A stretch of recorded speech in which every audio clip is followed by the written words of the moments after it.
अगर आप एसयूवी के शौकीन हैं और खास करके डीजल एसयूवी पसंद करते हैं तो आपके लिए बुरी खबर है। आने वाले कुछ सालों में भारत के अंदर असली डीजल एसयूवी का अंत होने वाला है। लेकिन क्यों? क्या सरकार ने डीजल गाड़ियों पर कोई बैन लगाया है या फिर कार कंपनियां खुद ही इन्हें बंद करने वाली है? और आज हम इसी बड़े सवाल का जवाब देंगे। क्या वाकई में भारत में डीजल एसयूवीज की विदाई करीब है, और अगर हाँ तो आखिर इसके पीछे कौन से कारण छुपे हुए हैं? इन सभी चीजों के बारे में मैं आपको बताने वाला हूं। अगर आप भी यहाँ पर सोच रहे हैं कि आपकी पसंदीदा डीजल एसयूवी आने वाले समय में मिल पाएगी या फिर नहीं, तो इस वीडियो को यहाँ पर अंत तक जरूर देखना। हम आज इस वीडियो में आपको हर वो कारण बताएंगे जिसकी वजह से भारत में डीजल एसयूवीज खत्म हो रही है। सो चलिए वीडियो के असली टॉपिक को यहाँ पर शुरू करते हैं। सबसे पहले ये बात कर लेते हैं कि आखिर भारत में डीजल एसयूवी को बंद करने का फैसला आखिर क्यों लिया जा रहा है। तो यहाँ पर सबसे बड़ा कारण आता है जो कि बताया जाता है, वो है बढ़ता प्रदूषण यानी कि पॉल्यूशन। भारत के बड़े बड़े शहरों में यानी कि महानगरों में एयर पॉल्यूशन एक बहुत बड़ी गंभीर समस्या बन चुकी है। डीजल गाड़ियां खास करके एसयूवी बहुत ज्यादा कार्बन डाइऑक्साइड यानी कि CO2 और पार्टिकुलेट मैटर यानी कि PM 2.5 निकालती है, जिससे हवा जहरीली हो जाती है। और यहाँ पर यही वो रीजन है जिसकी वजह से दिल्ली NCR जैसे इलाकों में 10 साल से पुरानी डीजल गाड़ियां बंद कर दी गई है, यानी कि उन पर बैन लगा दिया गया है। और आने वाले कुछ समय में ये पूरा का पूरा डिसीजन यानी कि ये पूरा का पूरा बदलाव पूरे के पूरे देश में लागू हो सकता है। अब यहाँ पर भारत सरकार ने सीधे सीधे डीजल एसयूवी पर कोई बैन नहीं लगाया है, लेकिन धीरे धीरे ऐसे नियम बनाए जा रहे हैं जिससे इन्हें रखना और भी महंगा हो जाएगा। फॉर एग्जाम्पल यहाँ पर सरकार ने BS6 फेज 2 नियम लागू किए हैं, जिसकी वजह से डीजल गाड़ियों का प्रोडक्शन और मैनेजमेंट यानी कि मेंटेनेंस बहुत ही महंगा हो चुका है। कंपनियों को अब यहाँ पर और भी ज्यादा टेक्नोलॉजीज को जोड़ना पड़ रहा है, जिसकी वजह से यहाँ पर कार का रेट 2 या 3 लाख से बढ़ सकता है। इसके साथ ही यहाँ पर पेट्रोल और डीजल की कीमतों पर यानी कि इन पर कोई भी अंतर अब पहले जैसा नहीं रह गया है। पहले के टाइम पर डीजल गाड़ियां सस्ती चला करती थी, लेकिन अब ये एडवांटेज भी खत्म हो रहा है। अब ये तो थोड़ी सी हुई यहाँ की इनकी प्रेजेंट सिचुएशन यानी कि डीजल इंजन के बारे में प्रेजेंट सिचुएशन मैंने आपको समझा दी। अब थोड़ा सा इतिहास में भी इसके बारे में जान लेते हैं कि आखिर इसकी शुरुआत कहाँ से हुई, के बाद आगे की कहानी जानेंगे। तो बेसिकली इस कहानी की शुरुआत होती है 1890 के दशक में, जब एक जर्मन इंजीनियर रुडोल्फ डीजल ने इस इंजन को डिजाइन किया। रुडोल्फ डीजल का मकसद था एक ऐसा इंजन बनाना जो कम ईंधन में ज्यादा माइलेज दे और ज्यादा से ज्यादा एफिशिएंट भी हो। शुरुआती समय में डीजल इंजन का इस्तेमाल बड़े बड़े जहाजों में, ट्रेनों में और फैक्ट्रियों में किया जाता था, क्योंकि अगर देखा जाए तो ये उस समय पेट्रोल से ज्यादा ताकतवर और सस्ता हुआ करता था। धीरे धीरे हुआ यूं कि कार निर्माता कंपनी ने भी डीजल इंजन की ताकत को पहचानना और 1920 के दशक में यूरोप के कुछ कंपनियों ने डीजल इंजन गाड़ियों को बनाना भी शुरू कर दिया था। शुरुआती दिनों में डीजल इंजन को फार्मिंग और ट्रांसपोर्ट इंडस्ट्री के लिए बहुत ही ज्यादा फायदेमंद माना गया, इसीलिए ट्रैक्टर, ट्रक और बसों में इसका खूब इस्तेमाल हुआ। और यहाँ पर फिर आती है दुनिया की पहली कमर्शियल डीजल कार,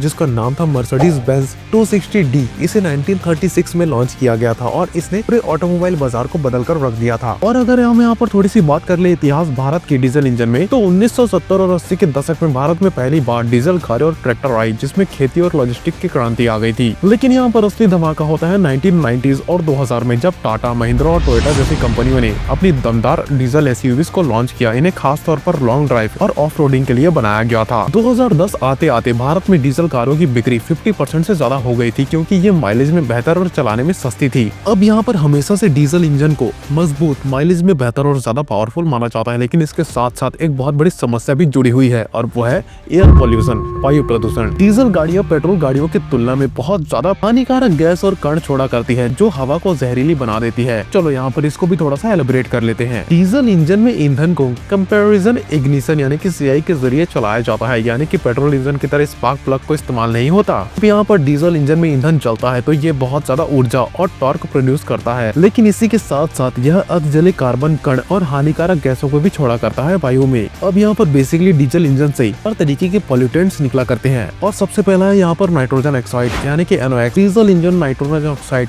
NO और NO2 जैसे गैसों को वापस वायु में छोड़ता है, तो यहाँ पर हवा में मिलकर एसिड रेन और स्मोक को पैदा करते हैं। दूसरा है पार्टिकुलेट मैटर, PM 2.5 और PM 10। डीजल इंजन से काले धुएं, ब्लैक कार्बन के रूप में बहुत सारे छोटे छोटे कार्बन कण निकलते हैं। ये PM 2.5 और PM 10 कहलाए जाते हैं, जो हमारे फेफड़े में और हार्ट की बीमारियों का कारण बन जाते हैं। तीसरे नंबर पर आता है कार्बन मोनोऑक्साइड। अधजला डीजल इंजन कार्बन मोनोऑक्साइड यानी कि CO छोड़ता है, जो ऑक्सीजन की सप्लाई को अच्छी तरीके से रोक देता है और इंसानों के लिए जानलेवा हो सकता है बहुत ही ज्यादा। चौथा आता है यहाँ पर सल्फर डाइऑक्साइड SO2। पुराने डीजल इंजनों में सल्फर की मात्रा बहुत ज्यादा होती थी, जिससे एसिड रेन और सांस की बीमारियां बढ़ जाती थी। हालांकि BS6 फ्यूल में सल्फर की मात्रा अब काफी कम कर दी गई है। यहाँ पर अगर पेट्रोल इंजन से इसकी तुलना की जाए तो यहाँ पर डीजल इंजन कार्बन डाइऑक्साइड यानी कि CO2 कम छोड़ते हैं, लेकिन बाकी के प्रदूषण ज्यादा पैदा करते हैं। और इसका मतलब होता है कि डीजल गाड़ियां पेट्रोल की तुलना में ज्यादा जहरीली प्रदूषण फैलाती है और सेहत और पर्यावरण के लिए खतरनाक होती है। अब यहाँ पर सबके मन में ये सवाल आ रहा होगा कि क्या डीजल इंजन को साफ इको फ्रेंडली बनाया जा सकता है? तो इसका यहाँ पर जवाब है मे बी यस।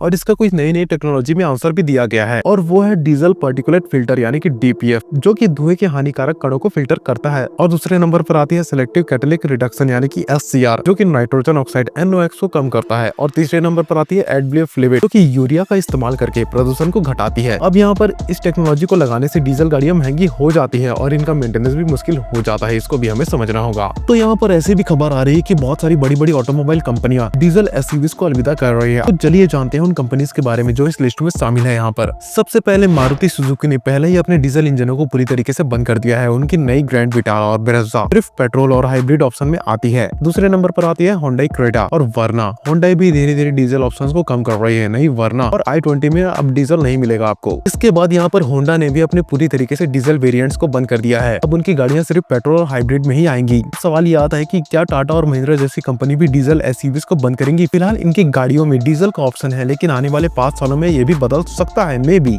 अब यहाँ पर एंड ऑफ द डे ये भी सवाल आता है कि डीजल इंजन की जगह आखिर कौन लेने वाला है? तो दोस्तों यहाँ पर इसका सीधा सा आंसर है EVs यानी कि इलेक्ट्रिकल व्हीकल। और यहाँ पर टोयोटा और मारुति जैसी कंपनी अब हाइब्रिड SUVs पर फोकस कर रही है, जो पेट्रोल से भी ज्यादा माइलेज दिया करती है। और अगर यहाँ पर फ्यूचर की बात करें भारत में डीजल इंजन की, तो कुछ कंपनियां अभी भी SUVs और ट्रकों में डीजल इंजन देंगी, लेकिन मुझे ऐसा लगता है कि छोटी कारों में डीजल इंजन पूरी तरीके से खत्म हो जाएगा। और 2030 से 35 तक कई मेट्रो शहरों में डीजल कारों के ऊपर पूरी तरीके से बैन लग सकता है, मे बी। और इसकी यहाँ पर जगह पर इलेक्ट्रिक और हाइड्रोजन गाड़ियां डीजल वाली गाड़ियों की जगह ले सकती है। और यहाँ पर भारत में डीजल इंजनों का भविष्य अब धीरे धीरे खत्म होता दिखाई दे रहा है, क्योंकि सरकार भी इसके ऊपर बड़े नियम लागू कर रहे हैं। और आने वाले समय में इलेक्ट्रिक, हाइब्रिड और क्लीन फ्यूल वाली गाड़ियां डीजल को पूरी तरीके से रिप्लेस कर सकती है। तो दोस्तों ये थी डीजल इंजन की पूरी कहानी, इसकी शुरुआत से लेकर आज तक के सफर तक। और क्या आपको लगता है कि डीजल SUVs को बचाया जा सकता है या फिर इलेक्ट्रिक गाड़ियां ही भविष्य है हमारा? नीचे कमेंट में अपनी राय जरूर दीजिएगा। और अगर आपको ये वीडियो पसंद आया तो इसे वीडियो को लाइक करना मत भूलिए, और ऐसे ही रोचक वीडियो के लिए हमारे चैनल को सब्सक्राइब करें और उस बेल आइकन को दबा दें। तो मिलते हैं अगले और किसी वीडियो में, तब तक के लिए सुरक्षित ड्राइव करें।